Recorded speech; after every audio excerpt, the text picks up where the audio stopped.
بسم اللہ الرحمن الرحیم نحمدہ ونصلی علی رسول الکریم۔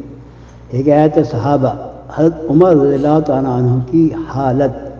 حضرت عمر تعالیٰ عنہ بسا اوقات ایک ٹنکا ہاتھ میں لیتے اور فرماتے کاش میں یہ ٹنکا ہوتا، کبھی فرماتے کاش مجھے میری ماں نے جنا ہی نہ ہوتا۔ ایک مرتبہ کسی کام میں مشغول تھے، ایک شخص آیا اور کہنے لگا کہ فلاں شخص نے مجھ پر ظلم کیا ہے، آپ چلتے مجھے بدلہ دلوا دیجیے۔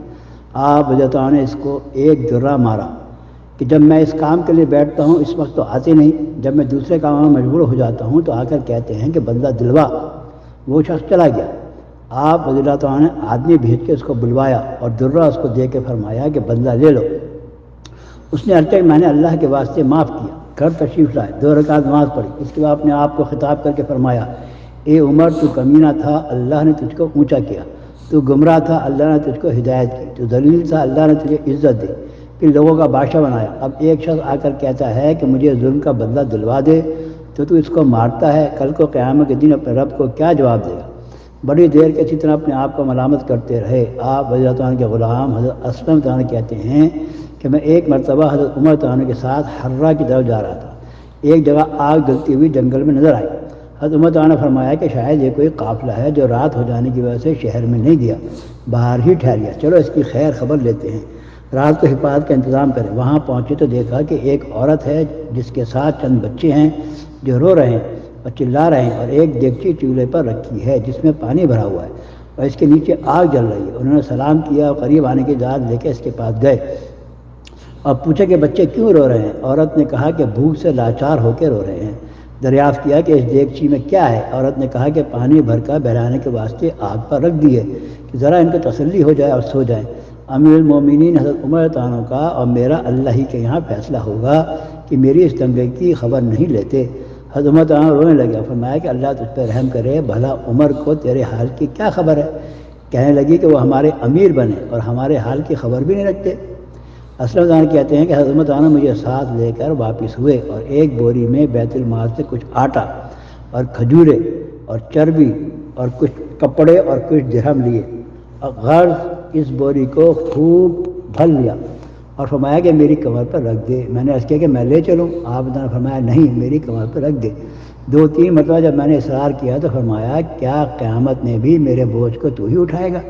اس کو میں ہی اٹھاؤں گا، اس لیے کہ قیامت میں مجھے سے اس کا سوال ہوگا۔ میں نے مجبور ہو کے بوری کو آپ کی کمر پہ رکھ دیا۔ آپ نہایت تیزی کے ساتھ اس کے ساتھ تشریف لے گئے، میں بھی ساتھ تھا۔ وہاں پہنچ کے اس دیگچی میں آٹا اور کچھ چربی اور کھجوریں ڈالی اور اس کو چلانا شروع کیا اور چولہے میں خود ہی پھونک مارنا شروع کیا۔ اسلم عنہ کہتے ہیں کہ آپ کی گنجان داڑھی سے دھواں نکلتا ہوا میں دیکھتا رہا حتیٰ کہ حریرہ سا تیار ہو گیا۔ اس کے بعد آپ نے اپنے جسم مبارک سے نکال کے ان کو کھلایا، وہ سیر ہو کے خوب ہنسی کھیلنے مشغول ہو گئے اور جو بچا تھا وہ دوسرے وقت کے واسطے ان کے حوالے کر دیا۔ وہ عورت بہت خوش ہوئی اور کہنے لگی اللہ تعالیٰ تمہیں جزائے خیر دے، تم تھے اس کے مستحق کہ بجائے عمر کے تم ہی خلیفہ بنائے جاتے۔ حضرت نے اس کو تسلی دی اور فرمایا کہ جب تم خلیفہ کے پاس جاؤ گی تو مجھ کو بھی وہیں پاؤ گی۔ حضرت اس کے قریب ہی ذرا ہٹ کر زمین پر بیٹھ گئے اور تھوڑی دیر بیٹھنے کے بعد چلے آئے اور فرمایا کہ میں اس لیے بیٹھا تھا کہ میں نے ان کو روتے ہوئے دیکھا تھا، میرا دل چاہا کہ تھوڑی دیر ان کو ہنستے ہوئے بھی دیکھوں۔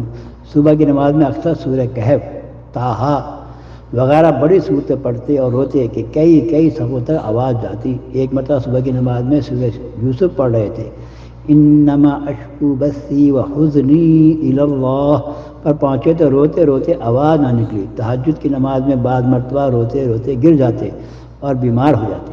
فائدہ یہ ہے اللہ کا خوف اس شخص کا جس کے نام سے بڑے بڑے نامور بادشاہ ڈرتے تھے، کانپتے تھے۔